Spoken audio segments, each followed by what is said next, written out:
जहां तक आ गई ये बात कि जी अली जैदी को तहरीक इंसाफ छोड़ना है, पहले क्लैरिटी से एक बात सुन लें सारे, सबको मैं कहना चाहता हूं, मैंने तहरीक इंसाफ उस दिन छोड़नी है जिस दिन इमरान खान ने तहरीक इंसाफ छोड़नी है। क्लियर हो जाए। अगर इमरान खान की जिंदगी में मुझसे तहरीक इंसाफ छुड़ाना चाहते हो, खुदा की कसम इस माथे पे गोली मार दो उधर गोली। ये मेरी जमात है।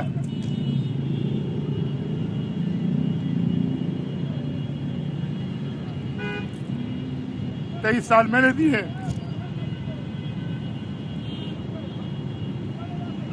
मुझे अफसोस इस बात का है कि हमारी पार्टी के अंदर से ये आवाजें निकालते हैं जो खुद नहीं करते कुछ, जो करते हैं उनको गिराने के लिए ये घटिया बातें करते हैं।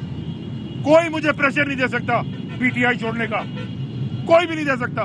इमरान खान भी मुझे निकालेगा, मैं चौकीदारी का काम, मेरी जमात है, मैंने बनाई है, 23-24 साल दिए, सब कुछ दिया है।